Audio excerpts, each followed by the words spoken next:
오늘은 2023년 9월 3일 연중 제22주일입니다. 성부와 성자와 성령의 이름으로 아멘. 마테오가 전한 거룩한 복음입니다. 그때 예수님께서는 당신이 반드시 예루살렘에 가시어 원로들과 수석사제들과 율법학자들에게 많은 고난을 받고 죽임을 당하셨다가 사흘날에 되살아나셔야 한다는 것을 제자들에게 밝히기 시작하셨다. 그러자 베드로가 예수님을 꼭 붙들고 반박하기 시작하였다. 맙소사 주님, 그런 일은 주님께 결코 일어나지 않을 것입니다. 그러나 예수님께서는 돌아서서 베드로에게 말씀하셨다. 사탄아, 내게서 물러가라. 너는 나에게 걸림돌이다. 너는 하느님의 일은 생각하지 않고 사람의 일만 생각하는구나. 그때 예수님께서 제자들에게 말씀하셨다. 누구든지 내 뒤를 따라오려면 자신을 버리고 제 십자가를 지고 나를 따라야 한다. 정녕 자기 목숨을 구하려는 사람은 목숨을 잃을 것이고 나 때문에 자기 목숨을 잃는 사람은 목숨을 얻을 것이다. 사람이 온 세상을 얻고도 제 목숨을 잃으면 무슨 소용이 있겠느냐? 사람이 제 목숨을 무엇과 바꿀 수 있겠느냐?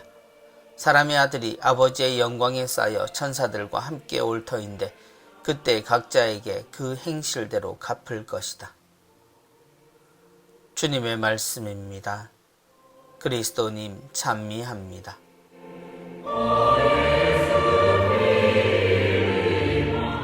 맙소사 주님, 그런 일은 주님께 결코 일어나지 않을 것입니다. 지난주 복음에서 우리는 함께 다니던 주님을 메시아로 고백한 시몬이 베드로가 되어 하늘나라의 열쇠를 받는 장면을 목격했습니다. 우리의 기억 속 장점이 아닌 단점으로 가득했던 시몬이 베드로가 된 것은 다시 생각해도 놀랄 수밖에 없습니다. 아버지의 뜻을 알아듣고 내리신 결정이지만 사람의 단점을 좀처럼 잊지도 쉽게 용서하지도 못하는 우리에겐 더욱 놀라운 결정입니다. 사탄아, 내게서 물러가라. 너는 나에게 걸림돌이다.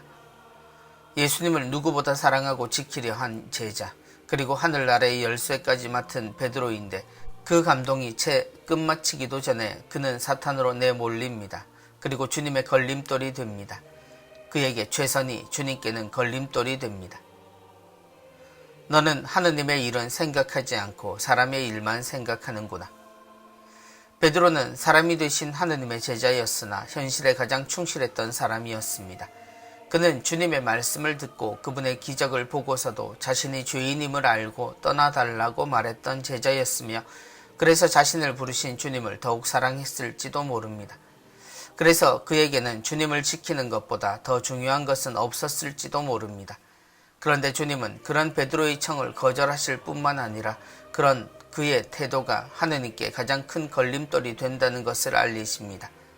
사탄에 비할 만큼 큰 잘못인가 싶겠지만 주님께 이런 사람의 일은 늘 하느님의 뜻을 꺾어대던 사람들의 가장 흔하고 큰 핑계였습니다.